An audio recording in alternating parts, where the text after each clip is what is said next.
Movie का main character 15 साल की एक लड़की थी जिसका नाम वेरोनिका होता, जो ईयर 1991 में मैड्रिड नाम की एक सिटी में अपनी मदर और अपने छोटे भाई और बहनों के साथ रहती। कुछ अर्सा पहले ही उसकी फादर की डेथ हो चुकी थी। तब घर को चलाने के लिए उसकी मदर दिन रात एक क्लब में काम करती थी और इन हालात की वजह से वेरोनिका को अपने छोटे भाई बहनों का ख्याल रखना पड़ता। 12 जून 1991 की मॉर्निंग में वेरोनिका अपने छोटे भाई बहनों के साथ स्कूल जाने के लिए रेडी हो रही होती है। आज के दिन सूरज ग्रहण लगना था और बच्चों को टीचर्स के अंडर सोलर इक्लिप्स का व्यू दिखाया जाने वाला। सूरज ग्रहण लगने से पहले टीचर्स बच्चों को क्लास में इसके बारे में बता रहे होते हैं कि आखिर सूरज ग्रहण क्या होता है और इसके बारे में इंफॉर्मेशन देते हुए टीचर्स ये भी बताते हैं कि पुराने जमाने में सूरज ग्रहण के वक्त लोग किसी को सेक्रीफाइस करते थे। और यही नहीं, इस बात पर भी बहुत बिलीव किया जाता था कि कोई भी इंसान किसी बूढ़े शख्स की सोल को इस दुनिया में आसानी से बुला सकता है। इन सब बातों के दौरान क्लास में हमें दिखाया जाता है कि वेरोनिका को सूरज ग्रहण देखने में कोई इंटरेस्ट नहीं था, बल्कि इस बार वो अपनी फ्रेंड रोजा के साथ कुछ डेंजरस टाइम प्लान कर रही होती है। एक तरफ स्कूल के सारे बच्चे अपने टीचर्स के साथ छत पर सूरज ग्रहण देखने जा रहे होते हैं, जबकि दूसरी तरफ वेरोनिका अपनी फ्रेंड रोजा और डियाना के साथ स्कूल के बेसमेंट में जाती है, जहाँ पर वो किसी किस्म का रिचुअल परफॉर्म करने वाली थी और वो एक ओजा बोर्ड के थ्रू किसी की सोल से कांटेक्ट करना चाहती थी। डियाना, जिसकी फ्रेंड की कुछ अर्सा पहले ही एक एक्सीडेंट में डेथ हो चुकी थी और वो उसकी सोल को बुलाना चाहती थी, और वेरोनिका जो कि अपनी फादर की सोल को बुलाना चाहती है। और सबसे पहले वो लोग वेरोनिका के फादर की पिक्चर को ओजा बोर्ड के सामने रखते हैं और उनकी सोल से कांटेक्ट करने की कोशिश करता है। तीनों लड़कियां एक ग्लास कप पर हाथ रखती हैं, जिस पर उन्हें फौरन रिस्पांस मिल भी जाता है। सोल्स के रिप्लाई में वो कप खुद ब खुद मूव करना शुरू कर देता है और वो कप इतना गर्म हो जाता है कि रोजा और डियाना अपनी उंगलियां हटा लेती हैं। इस रिचुअल को वेरोनिका ही सिर्फ कंप्लीट कर रही थी और जैसे ही सूरज ग्रहण लगता है वो कप टूट जाता है। कप के टूटने की वजह से वेरोनिका की उंगली पर चोट लग जाती है, जिसमें से खून आता है और वो ओजा बोर्ड पर गिर जाता है। वेरोनिका, जो कि एक स्टैचू की तरह बिल्कुल चुपचाप बैठी होती है, और वो ओजा बोर्ड टूट कर दो हिस्सों में तकसीम हो जाता है और उसी वक्त बेसमेंट में पैरानॉर्मल एक्टिविटी शुरू हो जाती है, जिस पर डियाना जोर जोर से चिल्लाना शुरू कर देती है। वेरोनिका जमीन पर लेटकर कुछ अजीबोगरीब बातों की विस्परिंग कर रही होती है और अचानक से वो शैतानी आवाज में चिल्ला कर बेहोश हो जाती है। फिर हमें दिखाया जाता है कि वेरोनिका अपने स्कूल के हॉस्पिटल के एक वार्ड में होती है, जिसका चेकअप एक डॉक्टर कर रही होती है। डॉक्टर समझती है कि वेरोनिका शायद आयरन की कमी की वजह से बेहोश हो गई और उसे अपनी डाइट पर ध्यान देना चाहिए। इसके बाद वो अपने भाई बहनों के साथ घर जा रही होती है। तब वो नोटिस करती है कि स्कूल में ही रहने वाली एक सिस्टर वेरोनिका को मुसलसल घूर रही होती है। लोग इस सिस्टर को सिस्टर डेथ बुलाते थे और यहाँ पर अजीब बात ये थी कि वो सिस्टर ब्लाइंड थी। तो फिर सवाल ये पैदा होता है कि वो कैसे वेरोनिका को घूर रही थी। वेरोनिका के घर पहुँचने तक वेरोनिका के साथ घर पहुँचकर भी कुछ न कुछ अजीबोगरीब होता रहता है। वो डिनर करते हुए बिल्कुल फ्रीज हो जाती है और यही नहीं, उसकी बॉडी पर भी किसी के पंजों के निशान उभरना शुरू हो जाते हैं। उसी दिन वेरोनिका जब अपने भाई एंटोनिटा को नहला रही होती है, तब उसे उसके रूम से कुछ आवाजें आती हैं और जब वो उन आवाजों को फॉलो करती है, वो खुद ब खुद उस रूम में लॉक हो जाती है और रूम में बंद ही रूम के अंदर ही उससे अपने भाई एंटोनिटो की आवाज आती है।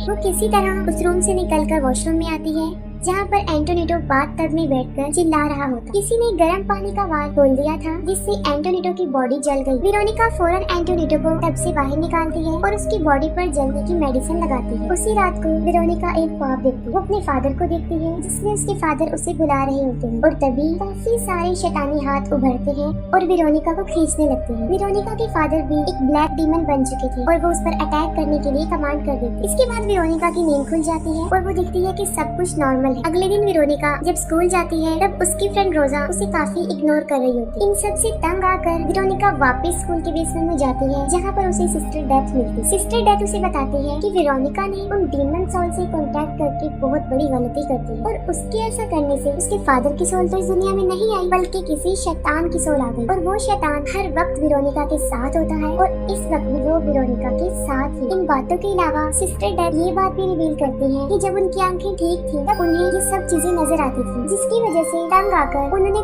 खुद ही अपनी आंखों को नुकसान पहुंचा लिया। लेकिन बाद में उन्हें पता चला कि इन चीजों को देखने के लिए इंसानी आंखों की जरूरत नहीं हो। जाने से पहले सिस्टर डेथ वेरोनिका को कहती है कि तुम्हें खुद ही अपने भाई और बहनों का ख्याल रखना, उनकी प्रोटेक्शन करनी। इन सब इंसिडेंट्स के बाद वेरोनिका अपने सारे घर के रूम्स में प्रोटेक्शन सिंबल्स लगा देती है, जिसका मकसद ये था कि वो उस शैतान की सोल को दूर रख सके। लेकिन ऐसा कुछ नहीं होता। वो शैतान बड़े ही आसानी से उन सारे सिंबल्स को जला देता था। और इसके साथ साथ हम ये भी देखते हैं कि वो डीमन सोल वेरोनिका की छोटी बहन लूसिया का गला दबाकर उसे मार रहा और वेरोनिका उसे बचाने की कोशिश करती है। इस वजह से लूसिया बहुत डर जाती है और वो कहती है कि कोई और नहीं, वेरोनिका ही उसका गला दबा रही है। जिस पर वेरोनिका उसको समझाती है कि हमारे घर में असल में कोई शैतान आ चुका है और वही ये कर रहा था और वो लूसिया को उससे बचाने के लिए बस उसे बचा रही है। उसी रात वेरोनिका को फिर एक ख्वाब आता है। वो देखती है कि उसकी बहन उसे दांतों से काट काट कर खा रही है और यही नहीं, उसका भाई एंटोनिटो भी उसकी गर्दन दबा रहा है और साथ साथ उसकी मदर भी उसे डांट रही होती है। और इन सब से डर कर वेरोनिका जाग जाती है। जब वो अपने बिस्तर से उठती है तो वहाँ पर खून के निशान थे और मैट्रेस के नीचे बहुत बड़ा काला धब्बा था और ऐसे लग रहा था जैसे वो मैट्रेस जल चुका। तब वो जाकर घर के सारे मैट्रेस को चेक करती है और सब पर सेम वही धब्बा बना हुआ था और उस निशान को देखकर ऐसा लग रहा था जैसे किसी इंसान ने उसे जलाने की कोशिश की है। और यहाँ सबसे अजीब बात ये है कि वो काला निशान किसी शैतान को प्रेजेंट कर रहा था। एंटोनिटो वेरोनिका को बताता है कि उस रात उसके फादर उनसे मिलने आए और वो कहते हैं कि मैं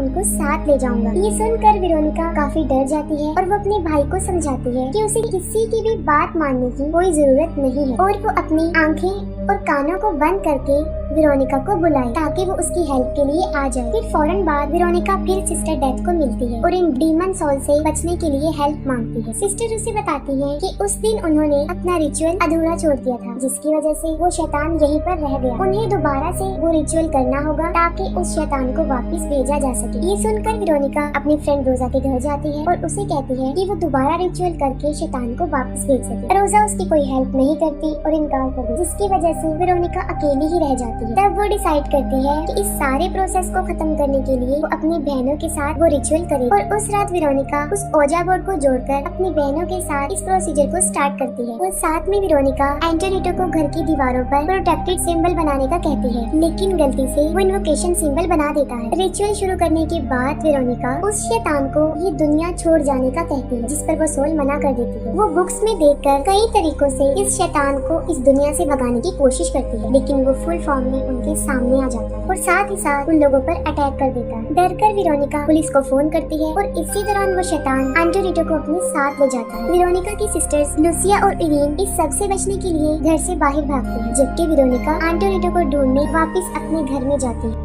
फिर उसे पता चलता है कि वो उसके रूम में बंद है और वो उससे बात करने की कोशिश करती है, लेकिन एंटोनिटो वही करता है जो वेरोनिका ने उसे कहा था। वो अपनी आंखें और कानों को बंद करके वेरोनिका को ही बुला रहा होता है। इसके बाद वेरोनिका को अपने अंदर कुछ अजीब सा फील होता है और असल में बात ये थी कि वो शैतान ना इस दुनिया में उनके घर में था, बल्कि वो शैतान वेरोनिका के अंदर था। और यहाँ पर बड़ा राज ये खुलता है कि बाथटब में एंटोनिटो को वेरोनिका ने ही जलाया था और जब वो अपने सेंसेस में वापस आई तब उसने उसे बचा लिया। और यही नहीं, अपनी सिस्टर लूसिया के गले को भी वही दबा रही थी और जब वो होश में आई उसने ये बंद कर दिया। इसके अलावा घर में जो कुछ भी हो रहा था उसके पीछे वेरोनिका ही थी और उस डीमन का मकसद पूरी तरह वेरोनिका पर हावी होना। और जब वेरोनिका को इस बात का पता चलता है, उसे रियलाइज होता है कि ये सब कुछ उसी ने किया है, तब वो एक टूटे हुए शीशे की मदद से अपने गले को काटने की कोशिश करती है, लेकिन वो शैतान उसे ऐसा करने से रोक देता है। ये सब होने के दौरान पुलिस भी वहाँ पर पहुँच जाती है और जो वहाँ हो रहा था पुलिस उसे देखकर शॉक्ड हो जाती है, क्योंकि वेरोनिका की